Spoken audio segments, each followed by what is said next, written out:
Puji Tuhan, selamat pagi Bapak Ibu Saudara yang dikasihi oleh Tuhan. Kembali lagi di dalam program Berkat Pagi. Pada pagi hari ini kita masih akan belajar di dalam surat Yakobus. Kita akan belajar dari Yakobus pasal yang ketiga ayat 9 sampai 12. Yakobus 3 ayat 9 sampai 12, beginilah firman Tuhan. Dengan lidah kita memuji Tuhan Bapa kita, dan dengan lidah kita mengutuk manusia yang diciptakan menurut rupa Allah. Dari mulut yang satu keluar berkat dan kutuk. Hal ini saudara-saudaraku tidak boleh demikian terjadi. Adakah sumber memancarkan air tawar dan air pahit dari mata air yang sama? Saudara-saudaraku, adakah pohon ara dapat menghasilkan buah zaitun, dan adakah pohon anggur dapat menghasilkan buah ara? Demikian juga mata air asin tidak dapat mengeluarkan air tawar. Amin. Di sini perkataan lidah kita diumpamakan seperti mata air dan juga sebuah pohon. Di mana sebuah pohon, di sini dikatakan tadi, adakah pohon ara dapat menghasilkan buah zaitun? Yang berarti saat kita memiliki perkataan yang positif, maka hasil yang akan kita hasilkan, buah yang akan kita hasilkan adalah hal yang positif juga. Apabila kita memperkatakan hal yang negatif, maka buah yang akan kita hasilkan adalah hal yang negatif. Tidak bisa sebaliknya. Sehingga seharusnya tidak ada orang yang mengatakan dan memuji Tuhan, tetapi mereka juga mengutuki apa yang menjadi ciptaan dari Tuhan. Seperti yang dikatakan di ayat yang ke-9 tadi,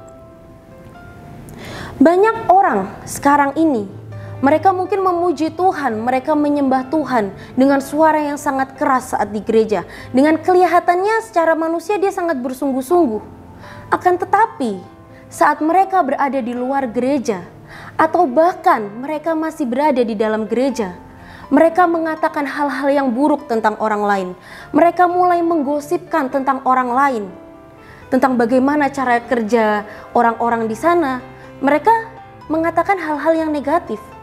Padahal mereka baru saja memuji Tuhan. Mereka baru saja menyembah Tuhan.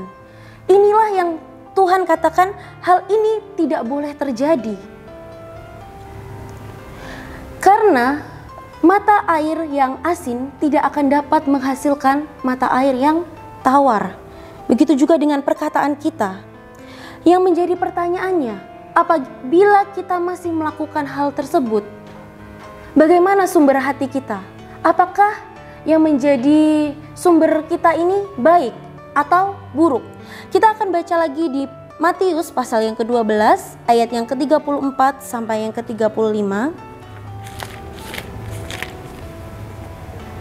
Beginilah firman Tuhan. Hai kamu keturunan ular beludak, bagaimanakah kamu dapat mengucapkan hal-hal yang baik sedangkan kamu sendiri jahat? Karena yang diucapkan mulut meluap dari hati. Orang yang baik mengeluarkan hal-hal yang baik dari perbendaharaannya yang baik, dan orang yang jahat mengeluarkan hal-hal yang jahat dari perbendaharaannya yang jahat.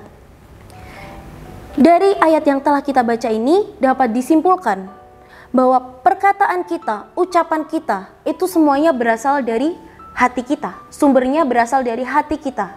Nah, apabila kita mengatakan hal-hal yang buruk, kita mengatakan hal-hal yang menyakiti orang lain, itu menandakan kondisi hati kita juga sedang dalam kondisi yang tidak baik-baik saja.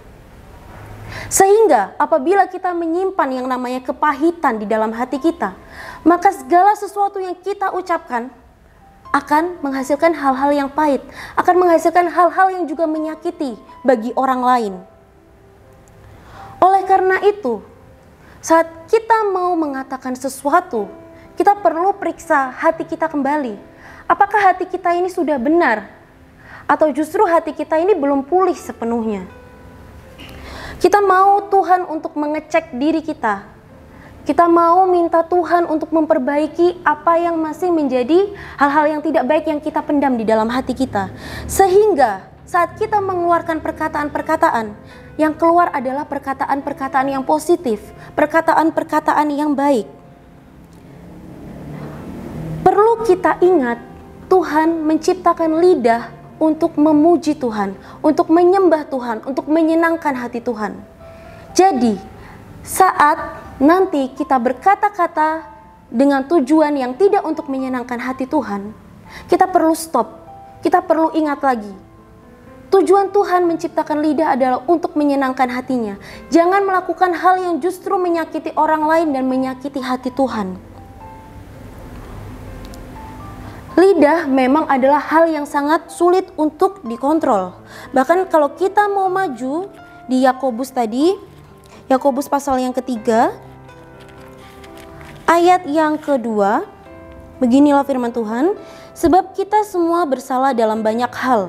Barang siapa tidak bersalah dalam perkataannya, ia adalah orang sempurna yang dapat juga mengendalikan seluruh tubuhnya. Di sini dikatakan apabila kita sudah tidak melakukan kesalahan dalam perkataan kita, maka kita disebut orang yang sempurna. Karena kita saat ini belum menjadi orang yang sempurna, seringkali kita melakukan kesalahan ini. Tetapi hal ini tidak bisa menjadi alasan kita untuk kita membiarkan hal itu terjadi saja.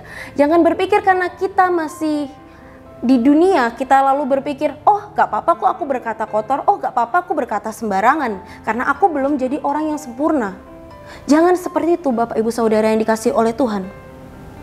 Tuhan mau kita berusaha secara maksimal. Tuhan mau kita belajar untuk mendisiplinkan lidah kita setiap harinya. Karena kita tahu, kita dibilang tidak sempurna, kita lemah dalam hal itu. Justru kalau kita lemah dalam hal tertentu, seharusnya yang kita lakukan adalah kita semakin berusaha agar kita dapat melalui segala kelemahan kita itu. Dan tentunya kita tidak bisa lepas dari meminta pertolongan dari Tuhan, meminta pertolongan dari Roh Kudus untuk memampukan kita melakukan apa yang menjadi kehendak Tuhan. Kita mau percaya bahwa Tuhan mampu dan Tuhan pasti sanggup mengubahkan kita. Teladanilah apa yang menjadi panutan kita, yaitu Tuhan Yesus Kristus sendiri dalam segala aspek, termasuk dalam segala perkataan kita.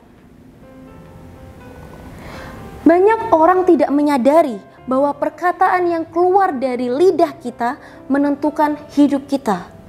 Bahkan nasib kita saat ini pun sebenarnya dipengaruhi oleh apa yang sering kita katakan pada masa lalu kita. Di Amsal 18 ayat yang ke-21 firman Tuhan berkata seperti ini, hidup dan mati dikuasai lidah, siapa suka menggemakannya akan memakan buahnya. Yang berarti apa yang sering kita katakan, apa yang sering kita ucapkan, itulah yang akan terjadi. Kita sering mendengar ucapan bahwa perkataan adalah doa. Jadi jika kita tahu perkataan adalah doa, seharusnya kita tidak memperkatakan hal-hal yang buruk di dalam kehidupan kita. Justru kita harus melakukan dan memperkatakan apa yang menjadi hal-hal yang baik, apa yang menjadi kebenaran Tuhan. Jika kita tidak berhati-hati dalam ucapan kita, kita dapat menyebabkan kerusakan yang besar dengan kata-kata kita. Banyak orang yang menganggap perkataan itu adalah hal yang sepele. Cuma ngomong gini kok, aku cuma bercanda. Tetapi tidak ada yang tahu. Mungkin itu terlihat sepele bagi kita, tetapi orang yang mendengarkan bisa saja itu terpatri di dalam hati mereka, sehingga mereka sangat terpengaruh dengan perkataan kita di dalam kehidupan mereka. Jangan mengatakan perkataan yang mengutuk, jangan mengatakan perkataan yang kosong, karena seperti yang dikatakan firman Tuhan, apa yang kita ucapkan akan kita pertanggungjawabkan di hadapan Tuhan. Gunakan lidah kita dengan benar. Gunakan ucapan-ucapan kita untuk memberi berkat buat orang lain, bukan untuk mengatakan hal-hal yang tidak baik, untuk mengatakan hal-hal yang kutuk.